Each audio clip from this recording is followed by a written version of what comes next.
From Olympic City and the home of Pikes Peak, this is the Automotive ADHD Show. All right, and here we are rocking it on the Automotive ADHD Show. Matt West here, hanging out with you, talking cars for the new year. Happy New Year, 2023 now, 2023. Can you believe that? I know, it is incredible. Now, there are some changes to the show. We're going to discuss that. These are good changes.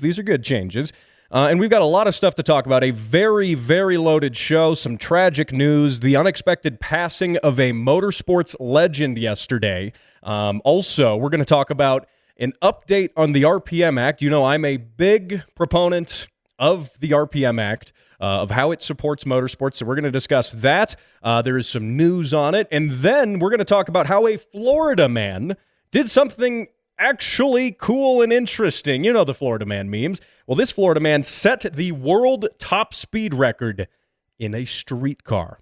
Isn't that cool? That is incredible. Now, of course, if you love cars, you should love the RPM Act. The EPA wants to take away your ability to turn street cars into competition-only track cars, and in doing so, they are going to kill off grassroots motorsports. We can't let that happen. So what we can do about it, it's called the RPM Act. Now, NASCAR, F1, they have multi-million-dollar budgets, multi-billion-dollar budgets. They are not the target of the EPA. They aren't. Mysteriously, somehow. Funny how that works, right? No, it is you and me, the grassroots motorsports enthusiast. We are the target of the EPA, and we need to put a stop to them. The EPA says you can't turn a street car into a competition-only track car.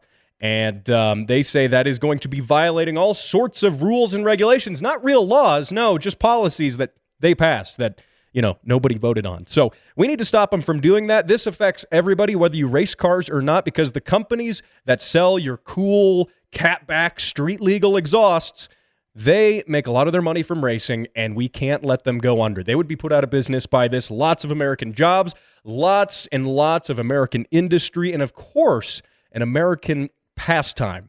That's what racing is. That's what we do here in the United States. It's a good thing, and the RPM Act supports this. We can fight back. Check it out. SaveOurRaceCars.com is an easy way for you to write your state representative and let them know what you think. Several listeners of this show have already done that, and they've gotten responses, and I think that's fantastic. That means we're making progress. Now, like I said a couple minutes ago here, we do have some news about the RPM Act. It's not good news yet, but it's not necessarily bad news, so we're going to talk about that in the second segment of the show.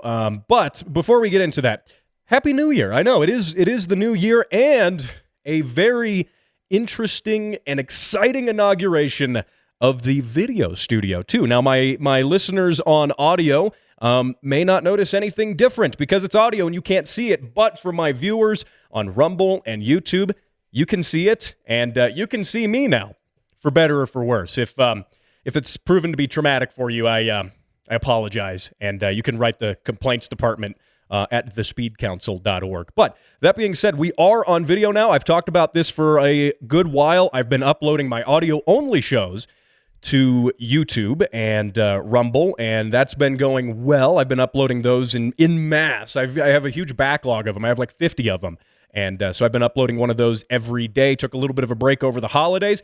Now we are on video, so you can not only hear the show, but you can see the show. And around me here, I'm pointing to it as if my audio-only listeners can see it. But around me, I have set up shop here in my garage, and there's a crusty Corolla behind me. I couldn't think of a better use for my crusty AE86, and so it's sitting right there. I can touch it. That's cool. Yeah, by the way, if you're looking on video and you're like, ew, it looks nasty, it looks crusty, it looks almost salty.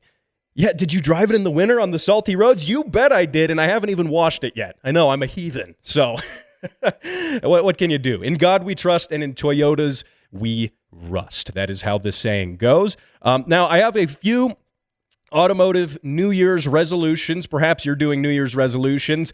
Most of us forget about them after a week or two. But my automotive New Year's resolutions are to have at least half of my cars running and driving at any moment, and also buy less cars that don't run. which I only bought 2 last year. So I'm doing pretty good. I'm doing pretty good on that. And of course, make more shows and have more fun doing this for you. Doing this on video was a big goal of mine. It's taken a while to set up, and a lot of this stuff does take time. It takes effort. It takes money. Of course, the Patreon subscribers help out with that money part there, and they also get early access to the show, a bunch of other great perks too. Check it out at thespeedcouncil.org. Again, that's thespeedcouncil.org. And now the Patreon may notice that this show is not coming out on early access, and that's because of some of the breaking news nature of this show. I really wanted to get this one up today as soon as possible. So there was breaking news that happened last night. I was actually here in the garage setting all this up when I heard the news break, and pro driver Ken Block has passed away at the age of 55. You may know Ken Block from all sorts of different things. He is definitely a person who is very well known, very well respected in the racing scene, in the automotive scene, in media, in all sorts of things. And what happened here? We're gonna talk a little bit about what happened. We're gonna talk a little bit about Ken Block as a person, remembering some of the truly fantastic things that he did and that he pioneered.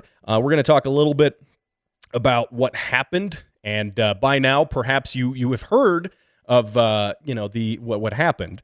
It's amazing how fast news travels. But he was he was snowmobiling in Utah, and when he was involved in an accident, and the Wasatch County Sheriff's Department, the Sheriff's Department there said in a press release that he was, quote, riding a snowmobile on a steep slope when the snowmobile upended, landing on top of him. He was pronounced deceased at the scene from injuries sustained in the accident, end quote. Now, Hoonigan, you may be very familiar with Hoonigan. Lots of folks are. If you're not, they are a media machine, as they like to be called. They do all sorts of fantastic videos on YouTube, lots of stunt driving videos, the Gymkhana videos. They do all of that stuff.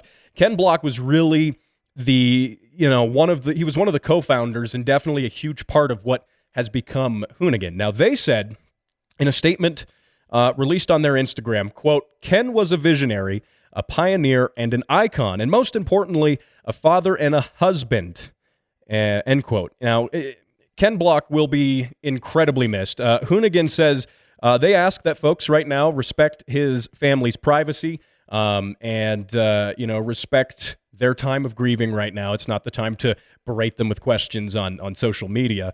But it's truly tragic news that will be felt across the automotive world, in the racing communities, and of course in our hearts. Ken Block has probably been an inspiration to all sorts of people. To some people, he was the LeBron James of racing and motorsports. To people who are enthusiasts, and even wider than that. When I heard about this, I heard about it on ABC News. ABC was reporting on it. NBC was reporting on it. All the national outlets were reporting on it. Ken Block truly had a very wide reach, and there's probably nobody in the automotive world, at least under the age of 30, who doesn't know who Ken Block is. And even above that. I mean, the dude was truly a legend, truly a legend. Of course, my thoughts and prayers go out to his family. Of course, this is a very difficult time. It's a very sudden loss of a loved one. Whether or not he's a celebrity, that doesn't matter. It was a very sudden and tragic loss for his family,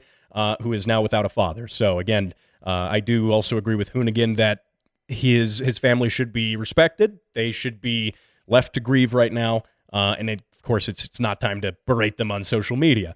But let's talk about a little bit of Ken Block's legacy. Some of the really incredible stuff he did. He is truly, I think he's an icon. He is an icon in the automotive world.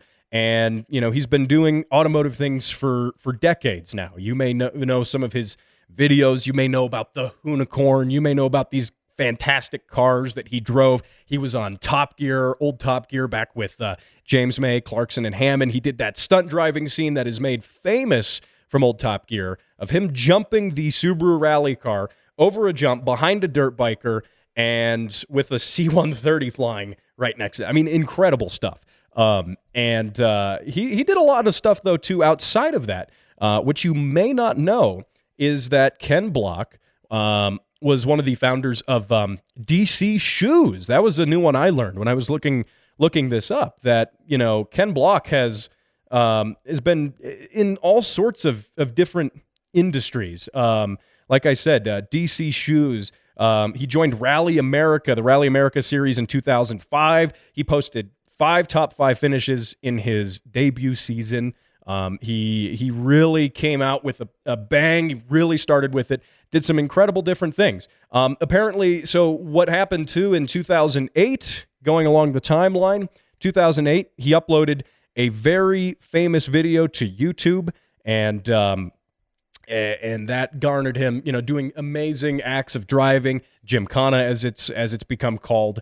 And I mean, his videos, some of his videos have been viewed 50 million times. That is incredible. If there was a dude who was passionate about cars, if there was a dude who was passionate about driving and the love we have for motorsports, it was this guy. And I think that's fantastic. People are saying, well, this accident was tragic, and it was. But a guy like him needs to be remembered by the legacy, all the amazing things that happened.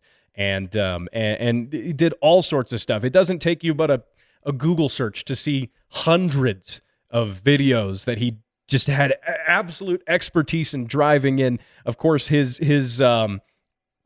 devotion to, promoting the driving he did, the things that he did, the role model that he was, all of this good stuff. Now, most recently, before he passed away, he teamed up with Audi to do a Audi e-tron electric all-wheel drive crazy racing machine, and did some fantastic stuff with even that too. And that's an electric car. And my thoughts on electric cars, and I'll respect that one. I actually respect a lot of them. Like I had a few viewers comment on my my opinions on electric cars. We'll save that for another day. I think it's all fun stuff. But anyway, Ken Block, fantastic dude. A tragedy to lose him. That is for sure. And he was on Motor Trend. He was ranked among the top 50 most influential industry figures for both 2015 and 2017. And they remarked, quote, that no one can get America more excited about non-NASCAR motorsports than Ken Block. And the same can be said a decade later. Well said, Motor Trend. Well said. Of course, we will very dearly miss Ken Block. And again, my thoughts and prayers go to his family. They're dealing with a very tough time. And of course, we need to give him space. But remember the legacy, the fantastic things that he did. And that's what we are going to do. Now, hey, coming up here in the next segment of the show, we've got a lot of other things to get to here. We're going to talk about the RPM Act. A really important update on this has come out. We're going to break that down, what it means and what it means for you. That's coming up here in just a minute. And now for how things work with an engineer. Engines. Speed. And that was how things work with an engineer. More of how things work can be found at facebook.com/Automotive ADHD.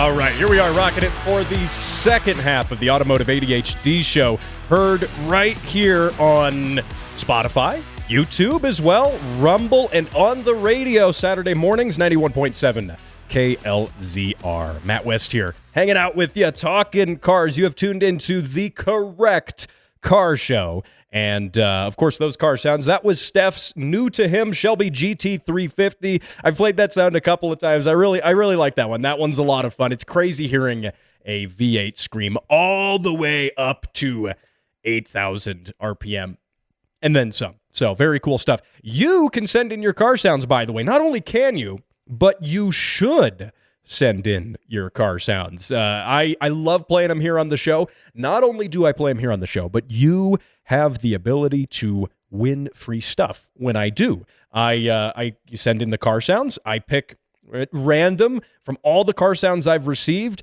a winner who will win an Automotive ADHD keychain, which I'm slacking. I'm doing this on video now, and I don't even have one to show you. I know it's somewhere over there. But you get the keychain, you get the sticker, and you get a $25 gift card to an auto parts store. It's a small drop in the bucket, but every little bit helps when you have a project car, and I want to help you out because you're helping me out.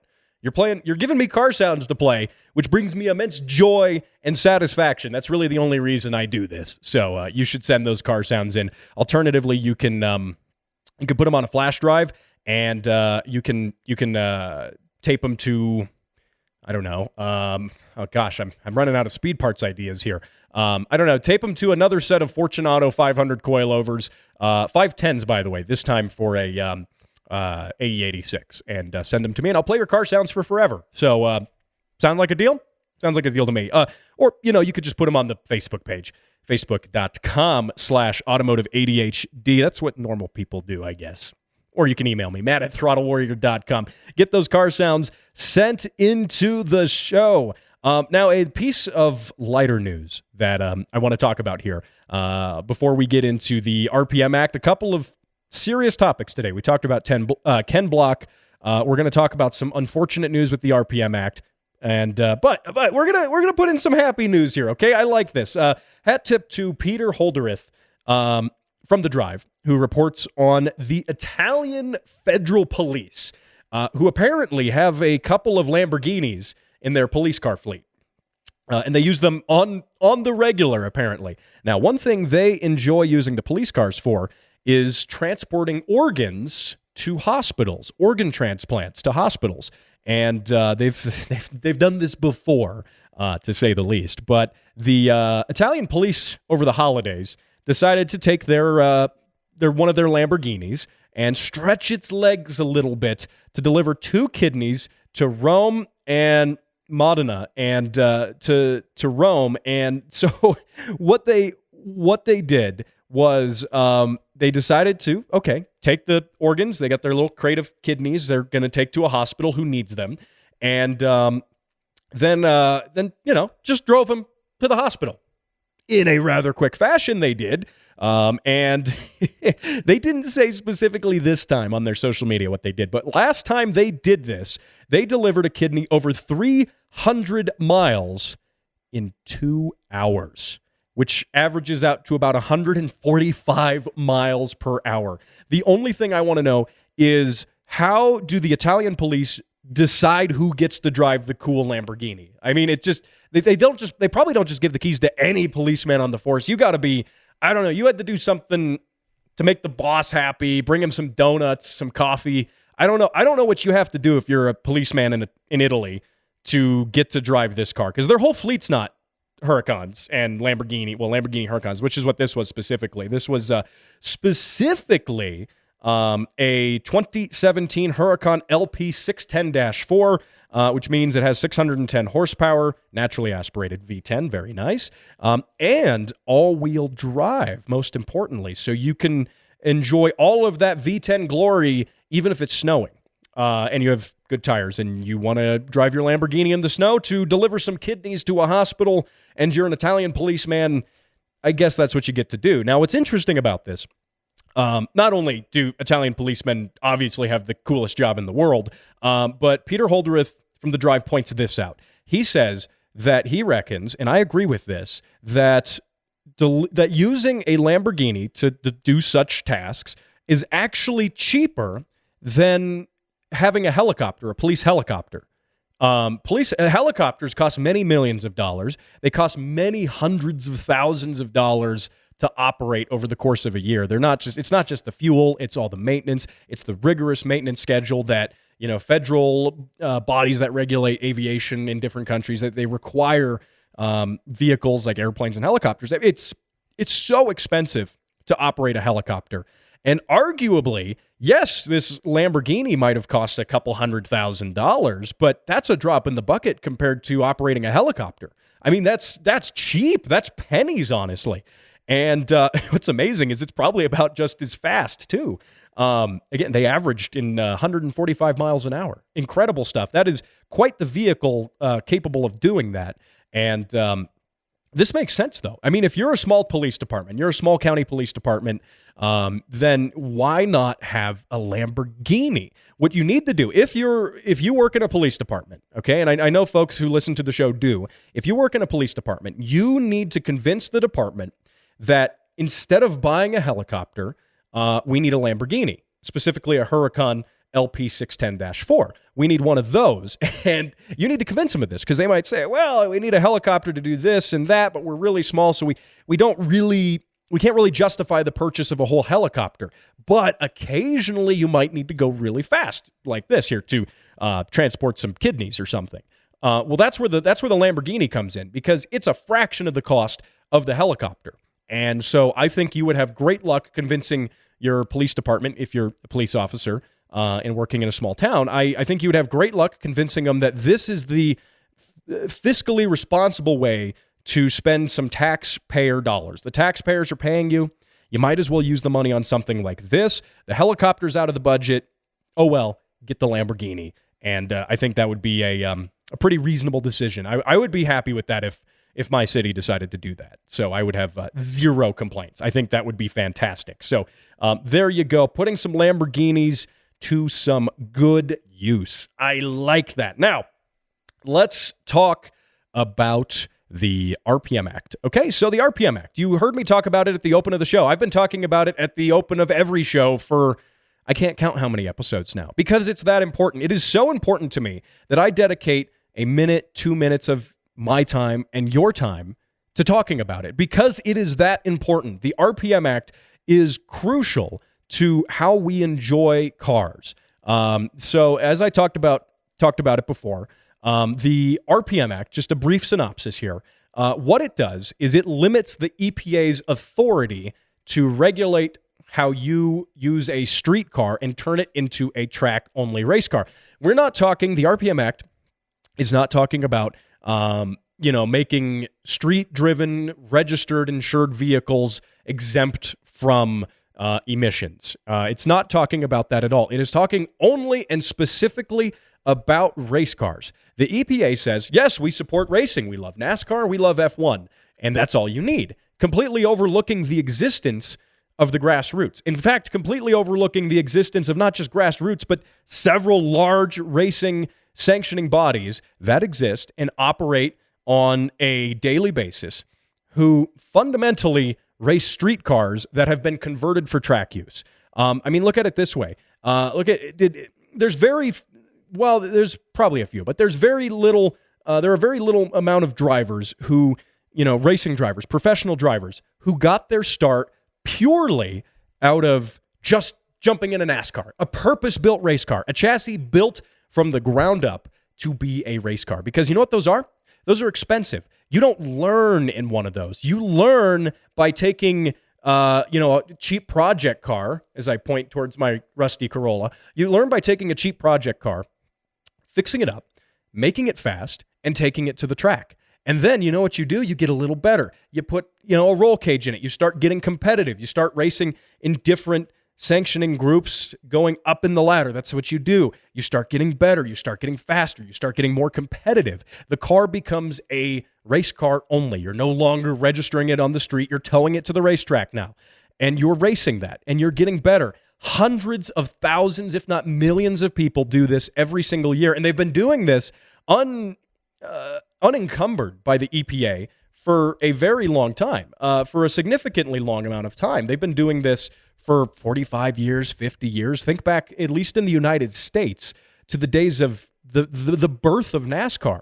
NASCAR was birthed out of the Prohibition era, when guys were smuggling booze and they were modifying their existing street cars to go faster, well, to outrun the cops, because the cops didn't have Lamborghinis back then. And they were doing that, and then in their spare time, they were taking those cars and racing them around dirt ovals, and that became NASCAR. The very roots of NASCAR were taking street cars and turning them into track cars. The EPA says you can't do that. The EPA, who, by the way, you don't vote for officials at the EPA, you don't vote on the decisions they do. They enact a top-down policy that we are going to now start coming after people who are modifying their cars for track use. How are they coming after people? Are they coming after the grassroots? They absolutely are. Not only have they come after individuals in certain cases, they have come after mostly businesses, not so much individuals. There have been little cases here and there, but predominantly businesses, companies who sell you parts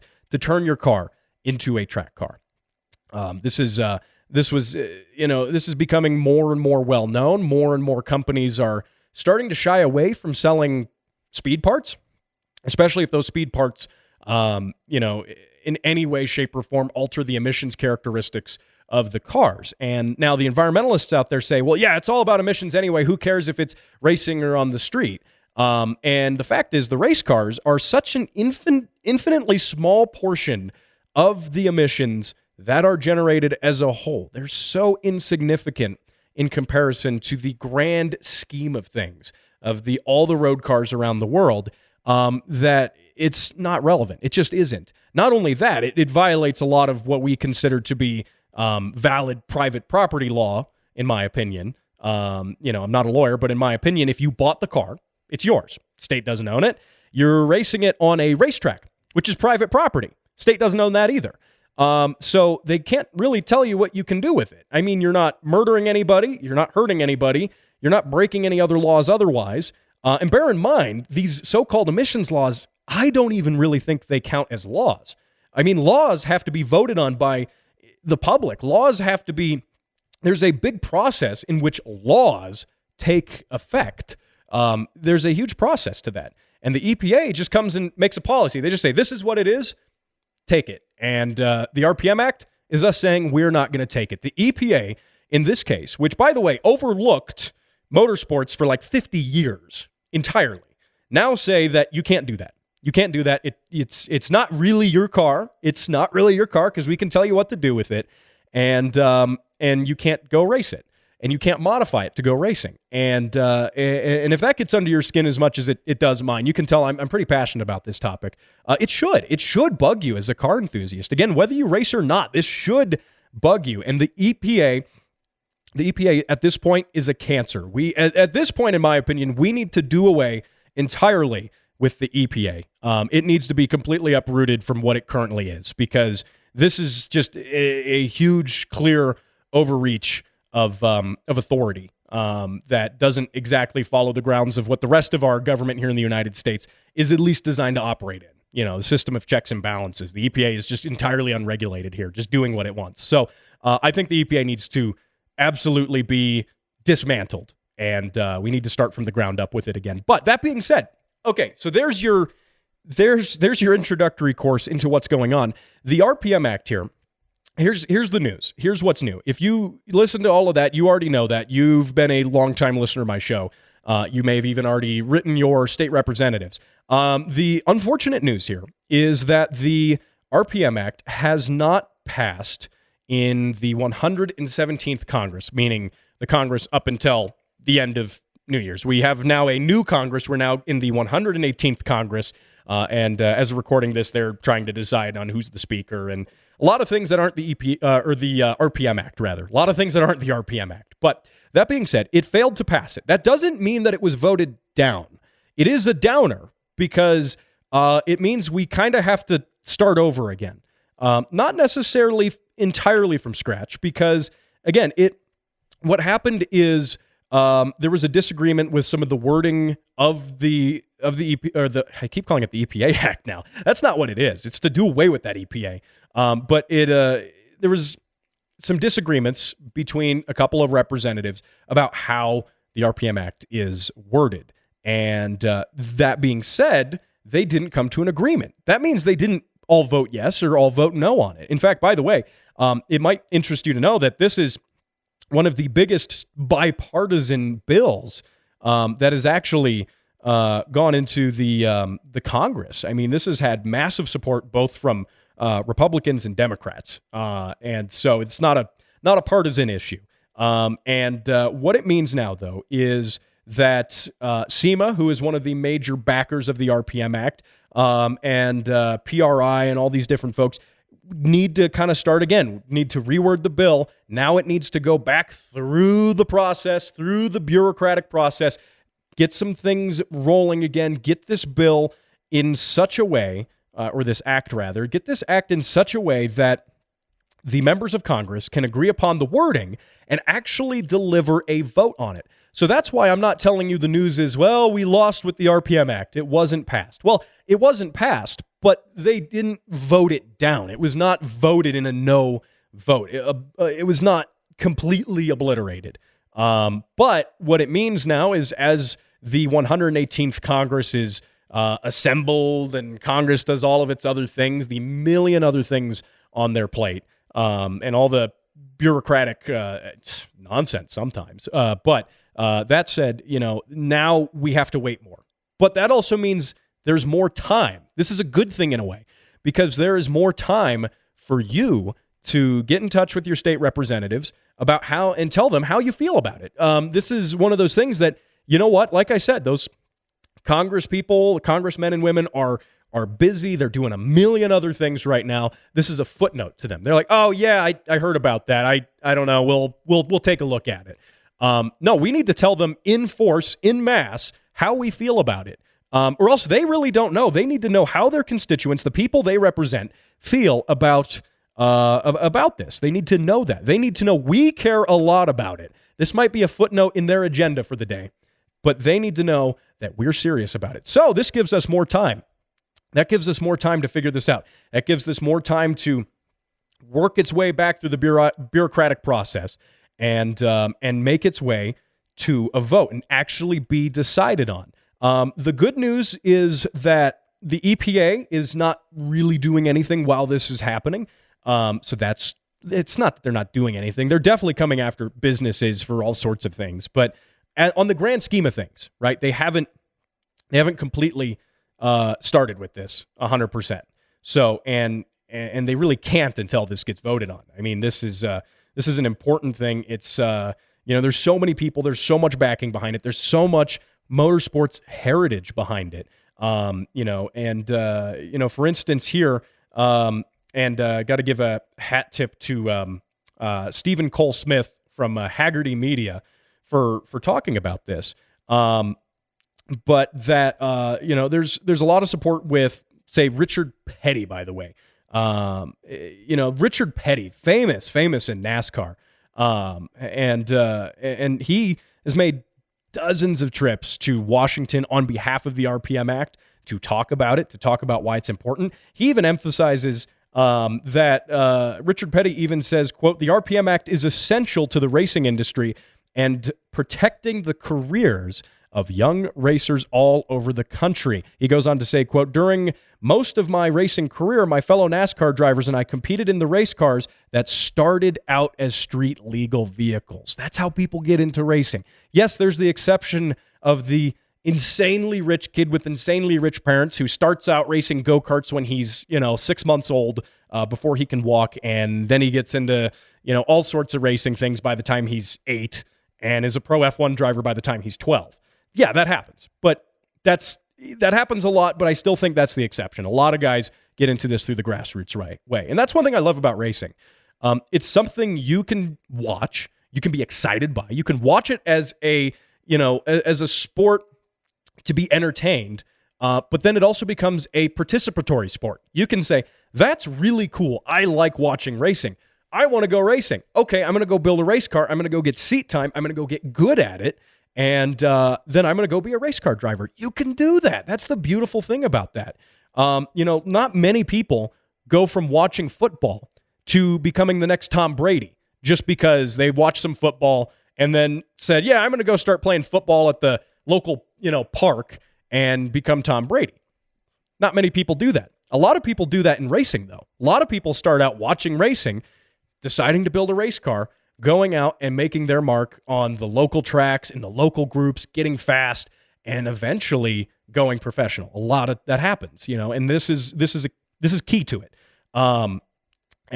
So far, I mean, I will say the RPM Act wouldn't have made it this far without, all the support that it's already gotten, without all the people who've already done it, without all the viewers of this show, you know who you are, who wrote your state representatives and let them know how you feel. And we can do it. We can be successful with this. This is a temporary setback, but that's all it is. And I'm confident we can get the RPM Act passed. There's so much support for it. But we all have to chip in for it. That's the thing. If you say, well, everyone else is supporting it, everyone else is doing it, all my friends are doing it, that should be enough. No, it's not enough. We got to all do it. That's the key here. So I'll get off my soapbox for this segment of the show. I know we got into some heavy topics here. The RPM Act is a big favorite of mine to talk about because it is so important, because I am so enthusiastic about it. But there's so much more stuff to talk about. Of course, we're going to talk about next how a dude in Florida set a land speed record for a streetcar. And he did it in a streetcar that he says he even takes his kids to school in. So we're going to talk about that. Just a reminder, this show is now on video as well. Catch it on Rumble, YouTube. The links are in the description for this podcast. You can check it out. Of course, remember to subscribe to it on your podcast platforms as well. Stick around for this next segment. At the Speed Council, getting things done fast is our priority. We do everything fast, from driving, working, sleeping, and eating. Someone help, he's choking! This is Tim. Hello. And by the time this ad is over, he'll have bicycled across the earth 69 times. Nice. Even if our name sounds unfamiliar, you know our work. F1? Pfft, child's play. The world's first supersonic jet? Yup, that was us. Apollo 11? Also us. The fastest animal in the sea? Hell, we even wrote the Wikipedia article. Fast. And we're so dedicated to speed that we've genetically engineered the world's first hyperspeed speed machine. With this scientific breakthrough, you can interact with and download your favorite automotive podcast a whole day early. How's that for fast? Learn more at facebook.com/automotive ADHD. This message approved by the Speed Council and the Church of Fast Things.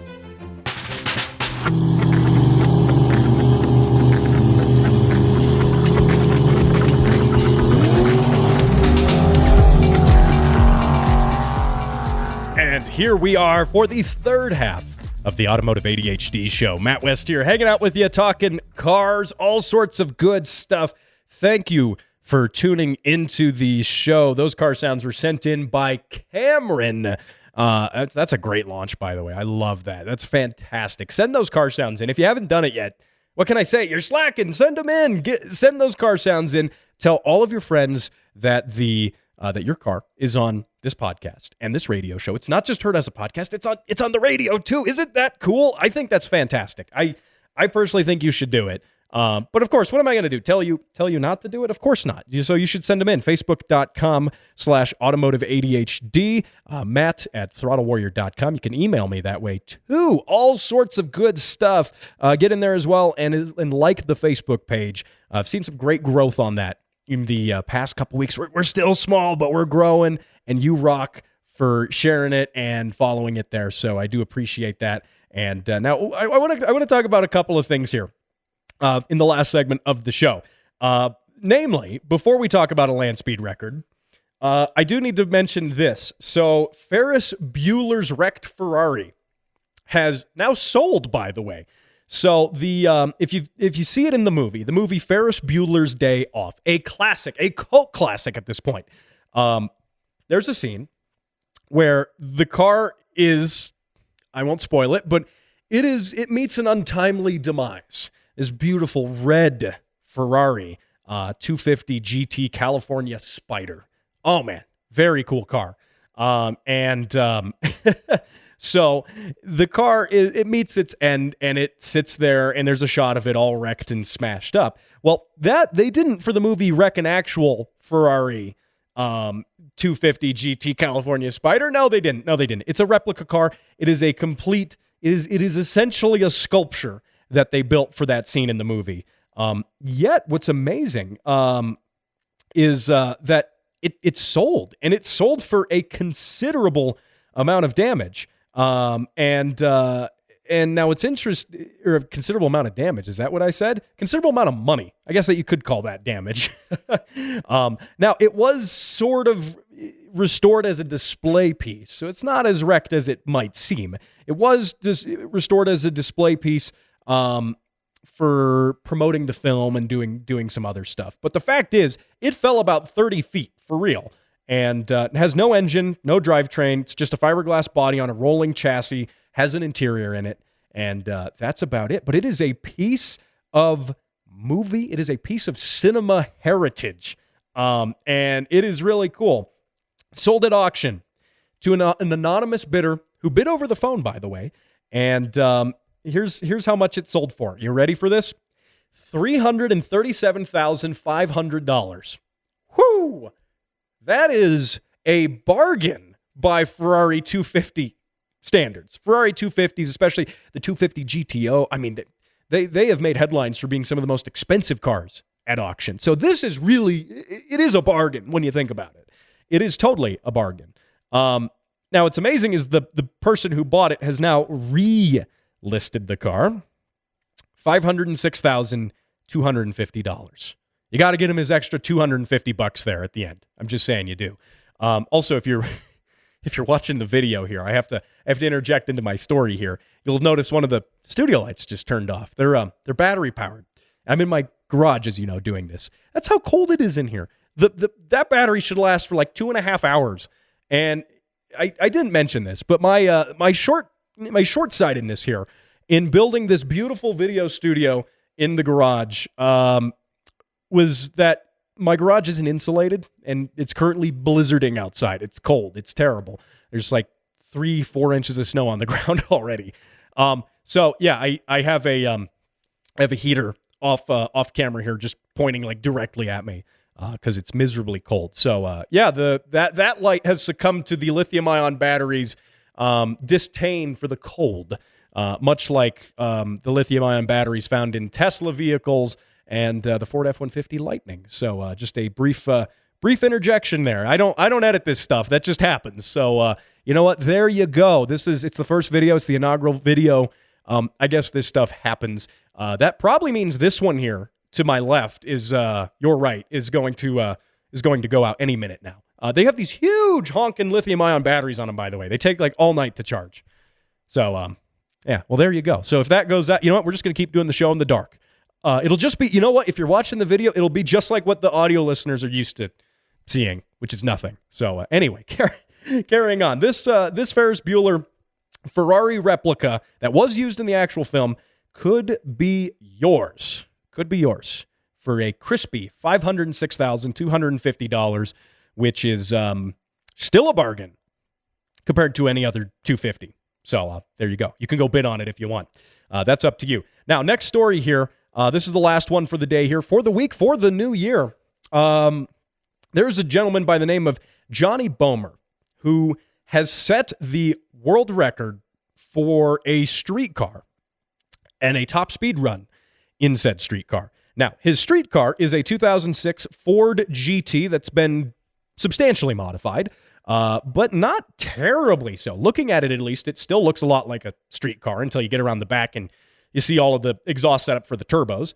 But it's got some aerodynamic modifications. It's got a roll cage in it, number of other things, presumably different gearing. Yes, and turbos. Makes 2,700 horsepower. 2,700.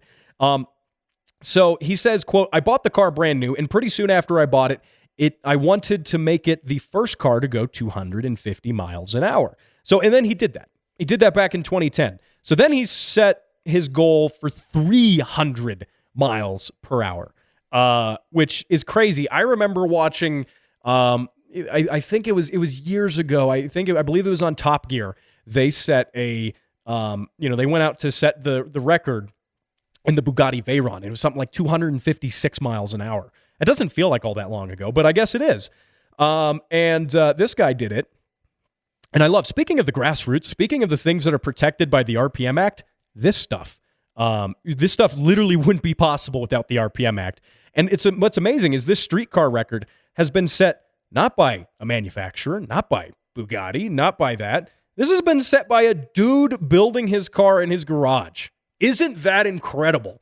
Now, what he did is the Ford GT initially stock came with a 550 horsepower supercharged 5.4 liter V8, top speed 205 miles an hour. That's pretty fast. Not fast enough for Johnny Bomer, though. He replaced the supercharger with twin turbos, did all sorts of different things. And now makes a ton of horsepower, 2,700 horsepower. I might have misspoken and said 2,600 earlier, but it's 2,700 horsepower. And it's street legal. It's got license. It's got insurance. It's got license plates. And it's got Z-rated street tires. It's not on track slicks. It's not. And he even says that for years he took his kids to school in this thing. And the Ford GT is, of course, a really good car for this. It has not only is the shape of the car iconic and beautiful, one of the most gorgeous production cars, in my opinion, one of the most. We won't get into the most yet, but it is definitely one of the most. And but all of those aerodynamics play a role. They do a real thing. They do a real task. It's not just form over function. It's all function that happens to have good form. And so this is a good choice for that. It's mid-engine, it's stable, it's got a good wheelbase, it's got good aerodynamics. This is a really good choice if you're going to start going really fast. Now, what's even more incredible is that he said when he did this, he rented out this airstrip, like a 2-mile-long airstrip. He rented it out for a couple of days. And on the first day, they were just doing practice runs. Just practice runs. That's when he set the record. They weren't even doing it. He goes, yeah, we weren't even running it on high boost yet. That was low boost. And he broke the record, which, by the way, he's sitting at 310.8 miles per hour, as reported by Fox News. And in that same in that interview with Fox News, and he talked about a little bit of what it feels like, what it was like, what the experience was like. I'm going to play a quick sound clip of that. Here you go. I just get in the car and do it. I don't think about it. I've been driving it a long time. I race motorcycles, drag race bikes. I've been racing motorcycles and this, that, and the other, a lot of injuries from it. But I've always found that if you think about things, you're making a mistake because you can't react quick enough when you're thinking. Everything's got to be somewhat automatic. The car's fun to drive, pulls like a bear. And, it's a good exhilarating run. Yeah, there you go. You know what? He is an absolute champion with that. And now this isn't the only time he's done things breaking records. He set a Guinness World Record for acceleration over a standing mile in 2012, and he had 283 miles per hour and then got it up to 292 miles per hour, breaking his own record in 2017. By the way, if you're familiar with how Guinness World Records work, they're kind of tough to do. There's a lot of rules in how they actually have to happen. So it's not, I believe he just, in this case, set that top speed. Now he may have to go back, that 310.8 miles per hour. He may have to go back and repeat that a couple of more times to actually get this into the Guinness Book of World Records. But nonetheless, a absolute incredible feat of speed. Exactly the sort of thing we like around here. Really good stuff. I'm even going to reach out to him, see if we can get him on the show. And we've had other world record holders on the show. We had Alistair Moffat on the show last year, who has like 13 Guinness World Records for stunt driving. Really great interview. You should definitely check that out. Scroll through your podcast feed. You will find it. So I don't see why we can't get him. I'm at least going to invite him. So we'll have to see where that goes.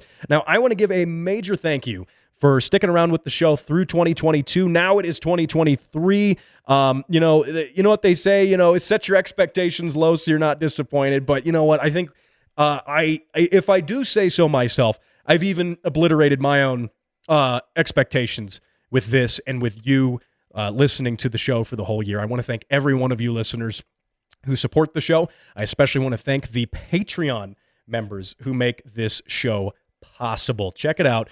thespeedcouncil.org is the website you go to that takes you to the Patreon. You can get early access, all sorts of good stuff. Remember to check out the show on Rumble and YouTube, wherever you get to find shows, and I guess wherever this one is downloaded too. It's really good stuff. Looking forward to the rest of 2023. Got some great stuff planned, and I'll see you right here, same time, same place, next week.